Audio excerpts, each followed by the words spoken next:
It's Leviosa, not Leviosa. Hello and welcome back to Fact Me Up channel. Today, we're about to embark on a magical journey to the heart of the Harry Potter universe with the Sorcerer's Stone. Get ready for 16 enchanting facts that will leave you spellbound. So grab your wands, hop on your broomsticks, and get ready to be spellbound by the wizarding world. Accio Facts. Casting Harry Potter was the biggest challenge for the movie. They saw 5,000 boys audition, and none of them felt right. Producer and director Chris Columbus saw Daniel Radcliffe in David Copperfield's series, and showed it to the casting director, and said Radcliffe was the one, and that he was amazing. But she said they wouldn't get him, because his parents want him to focus on his schoolwork, and not acting.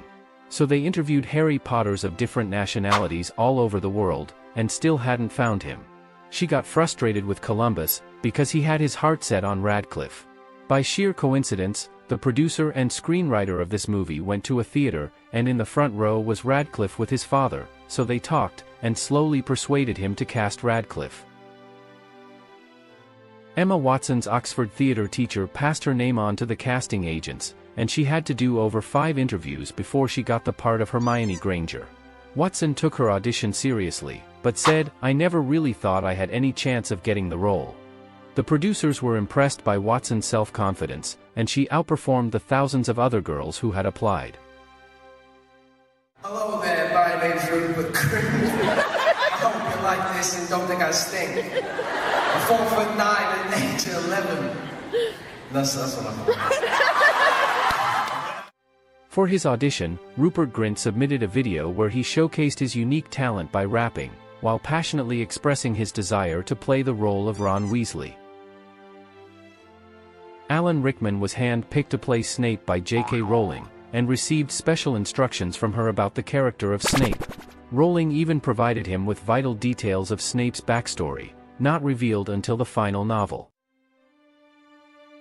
All of the food that can be seen in the Great Hall feasts is real. Chris Columbus wanted a very elaborate welcome feast to match the description in the book, with roast beef, ham, turkey, and all the trimmings.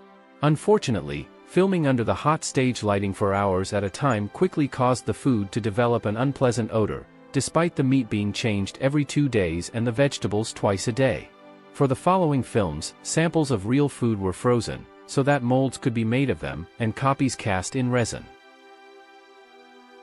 The filmmakers attempted to go the extra mile of matching the kids' appearances to how the novel describes them, by fitting Daniel Radcliffe with green-colored contact lenses, and similarly make Emma Watson wear fake buck teeth. But when Radcliffe's eyes reacted strongly to the contacts, and Watson couldn't talk clearly with the fake teeth in her mouth, these ideas were dropped.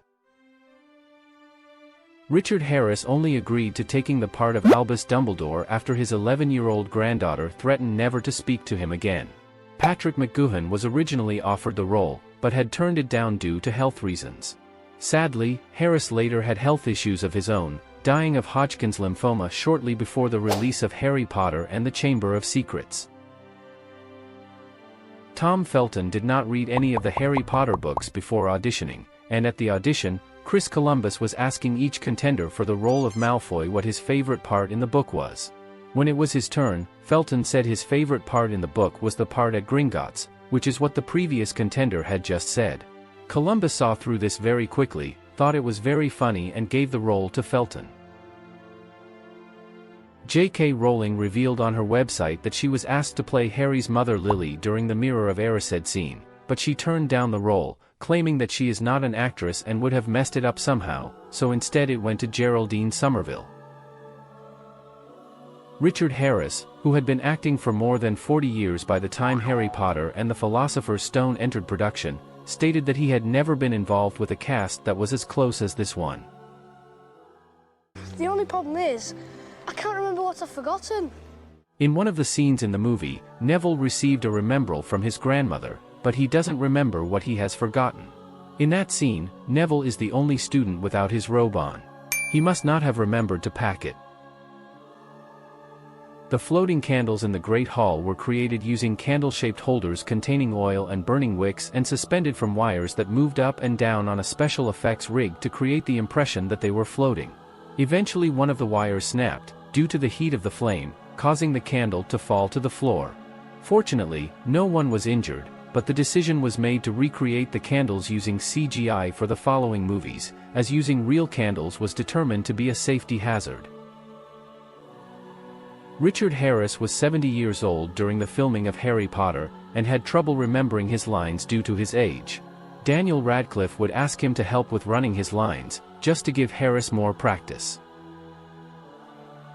Rosie O'Donnell and Robin Williams were two of the celebrities who had asked for a role in the movie without pay, in their cases, Molly Weasley and Rubeus Hagrid respectively. Especially Williams actively campaigned for the part of Hagrid to director Chris Columbus, with whom he had made Mrs. Doubtfire, 9 Months and Bicentennial Man.